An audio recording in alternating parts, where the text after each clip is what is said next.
Hey everyone, welcome to Something Different. After playing the most recent game, getting reacquainted with the Sam Raimi trilogy, and looking into James Cameron's script for a Spider-Man film that never was, and with Spider-Verse on the way, I got thinking and felt like making a video about Spider-Man.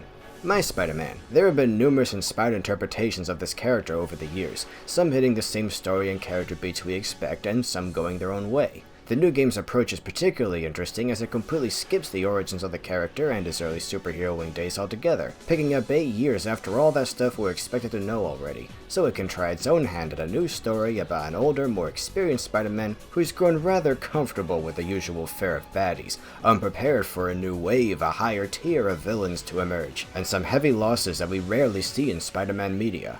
And all of those stories got me thinking about making my own version of Spider-Man. Not really. I'm not going to make an actual comic out of this, but I've whipped up my own outline for at least the early chapters of a very different sort of series than we're used to. So in this video, I'm going to talk you through the first episode of this hypothetical Netflix animated series I would make with a character. But do keep in mind that every minute I spend on a video like this is precious time taken away from Planet Ripple, which is my biggest priority at the end of the day. So the illustrations I whipped up for this are far from my best work, let's just say. Also, it cannot be overstated just how much the late Stan Lee affected me growing up, informed my moral code through characters like this. So it seems only appropriate that I give the man his dues. I wouldn't even be starting this project if not for him, may God rest his soul. And with that, let's begin, true believers. The atmosphere of this New York would be isolating. It wouldn't be downright bleak, but it would be mysterious, overwhelming at times, a place you get lost in. My first rule is, no other superheroes. At first, no Avengers, no Fantastic Four, no S.H.I.E.L.D., not even Daredevil or the X-Men. There won't be an episode where Spider-Man goes to Asgard to help Thor stop Loki, as fun a concept as that is. I want to focus specifically on this character and what an oddity he is to the people of New York, who aren't accustomed to this pantheon of other superheroes because, for all we know walking into it, they aren't even a thing in this continuity. Yet. It's always struck me as odd that the average Joe in the Marvel Universe is, for the most part, fine with characters like Captain America and Iron Man and the Hulk running around, but they're scared of Spider-Man? Yeah, I get why on paper, as it's explained in these stories. I just think those explanations are weak. And as much as I love Homecoming, it's still a Spider-Man tailor-made to fit into a larger narrative about other characters. You can't really enjoy this as just a work by itself and stop there. Well, you can, but you're not supposed to. That's not how it was designed to be consumed. As corny as the Raimi films are, I think they work much better as a Spider-Man story, complete and independent of all that other fluff. It had no world-shattering, humanity-ending shared universe baggage holding any part of it down. Just a small, intimate, personal conflict with no distractions. I used to think these films were garbage a few years ago, but rewatching the first one recently, oh man, I almost cried during the whole final battle with the Green Goblin. So many emotions swirling together with such a small, quiet backdrop, and this is going to be that sort of story. For a while, I would introduce those other superheroes eventually, probably Daredevil first, but we don't need the lizard transforming the city's population in the first episode. We'll start small. Now for my second rule. This series is set in the 90s, for a couple of reasons I hope won't rub people the wrong way. The first and least offensive reason is the limitations of that era's technology. Every time there's a new Spider-Man in the current day, we have better phones, better suits, new world-saving technologies by Stark and Oscorp, etc. The new game has its own fictional Twitter feed, and people can just ring you up while you're swinging around. And I like all this well enough, but this is one area where I'll be borrowing from works like Spider-Noir. Noir's appeal was a Spider-Man of the early 20th century, seeing how differently that would go. The technological limitations of the time mean everything has to be approached differently. You don't have as many conveniences to work around that make things too easy for Spider-Man or his enemies. And in the 90s, America and New York especially had a very different atmosphere than they do now.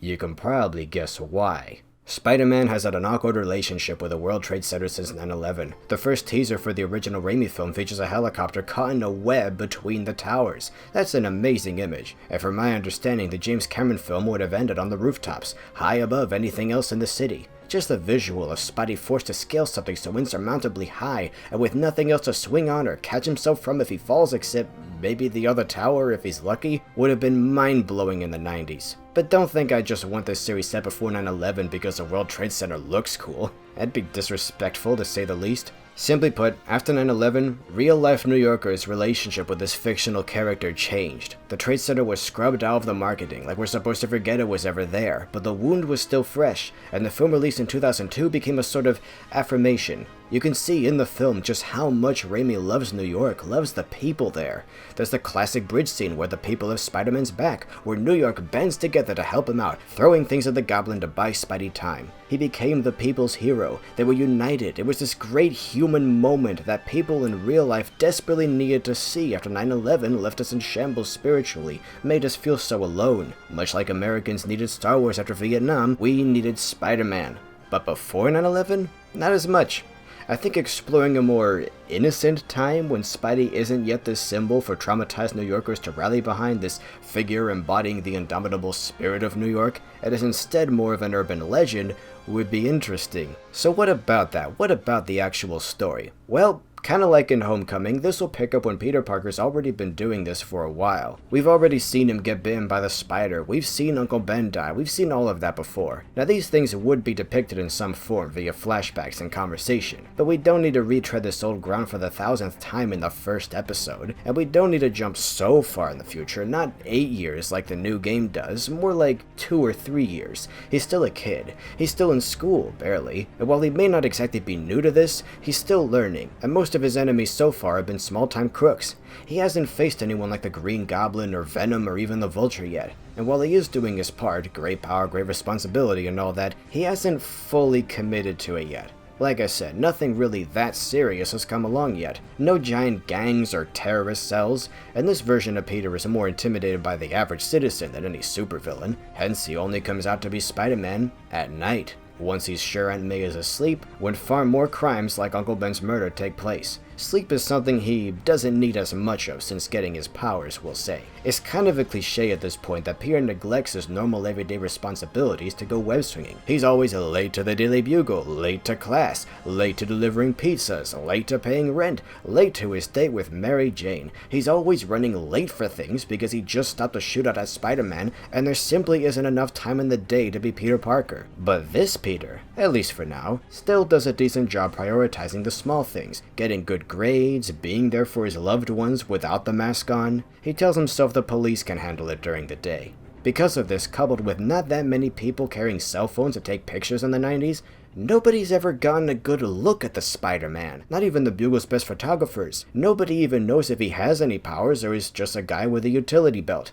And he wants to keep it that way. He hasn't fully embraced what he's become because, well, he feels like a freak. This is one of my favorite stylistic choices of the James Cameron movie that never was. This Peter doesn't have fun with his organic webbing or sticky hairs. He's horrified by his powers. He doesn't know what'll come out of his body next. He wears long sleeve shirts to cover his wrists and builds fake web shooters out of old watch parts so people think that's where the webbing comes from. That's great.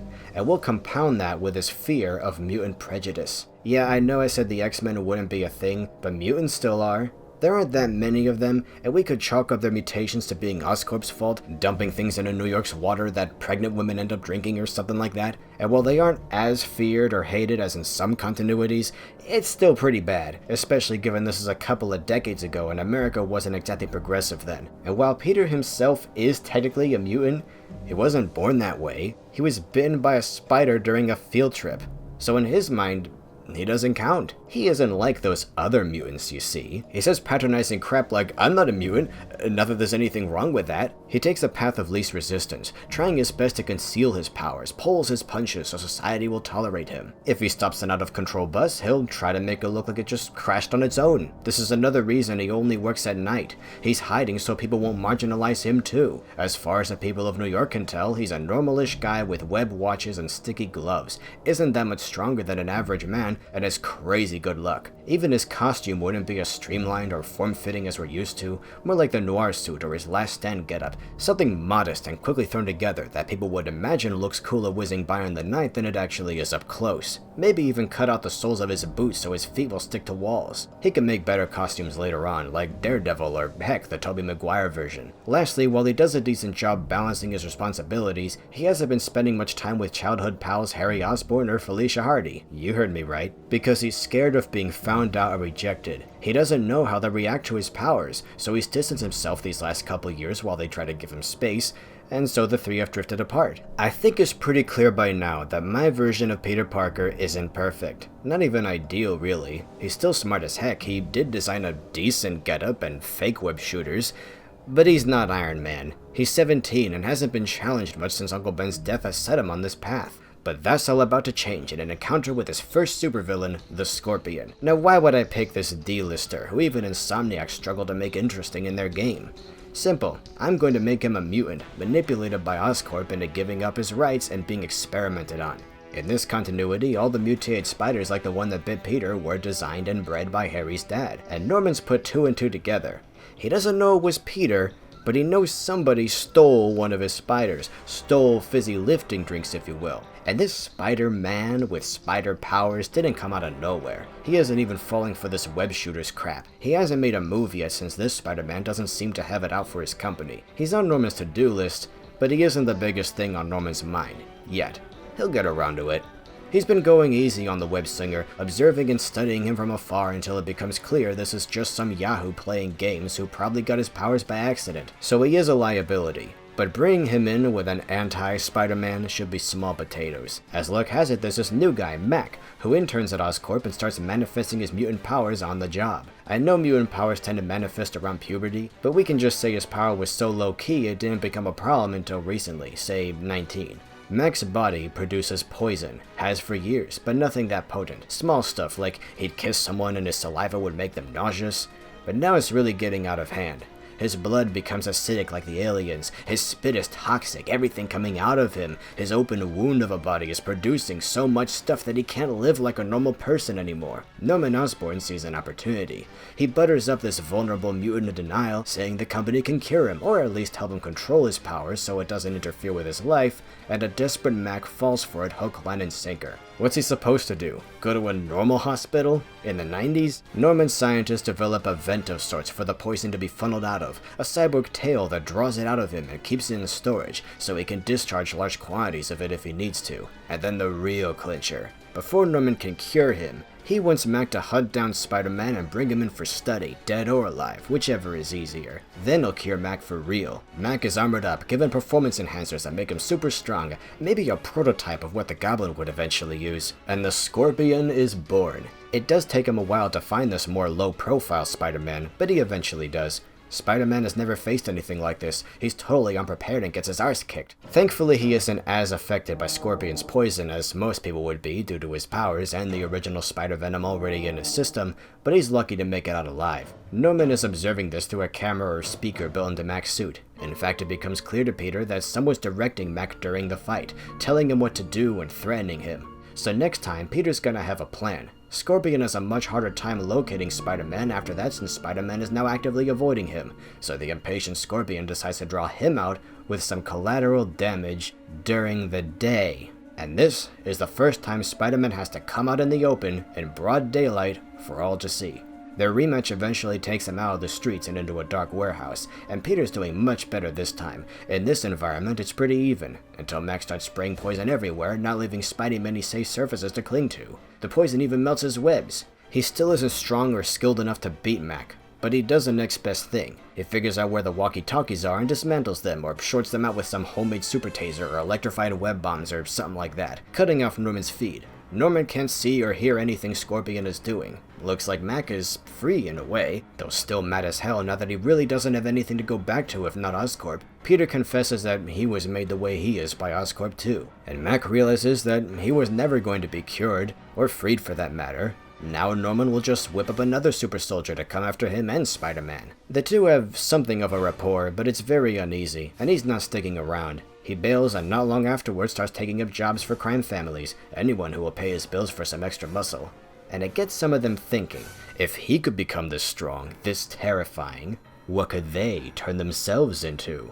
And so a supervillain arms race begins. Thanks to Spidey coming out in the open, people finally got some decent pictures of him, sloppy uniform and all, and the Bugle is already running hit pieces on him. Not to mention, now that people have seen him really perform in his first major battle, they're starting to catch on that he might be a mutant, And Norman, of course, is displeased to now have 2 pet projects jumping around the Big Apple as they please. He's gotta find some way to contain these guys before they can be traced back to his company. He retreats to his mansion just as Harry's going out to see Peter, who isn't feeling too well on account of being poisoned by a giant scorpion, and he wants to do something nice for his friend. Norman just goes, "Aw, that's swell. Tell P and his aunt I said hi, and if they need anything to just call us." Saying all of this while being none the wiser. So there you have it. That's my pitch for a new take on the Spider-Man mythos. We have a more fearful, alienated Spider-Man taking his first wobbly steps into a vastly different world not quite ready for him, who doesn't like what he is, tries to hide it, but in the process of trying to help others like Mac accept themselves, will hopefully learn to accept himself. And we haven't even gotten to some of the other characters I have in mind. I hope you enjoyed this video. Maybe now that I've laid the groundwork, I can cover a few of my other ideas in a second part. Maybe more. If you guys are interested, please share this video, spread it around, make the algorithm notice me. If you want to support my other work in the meantime, please consider checking out my graphic novel series, Planet Ripple, available through Amazon on both Kindle and print. And with the holidays being as tight as they are, if you're a little short on cash, you can read an older draft of the first volume for free in my gallery. This is the kind of stuff I do. Links to everything in the description below. Thanks for listening. Toodles for now, true believers.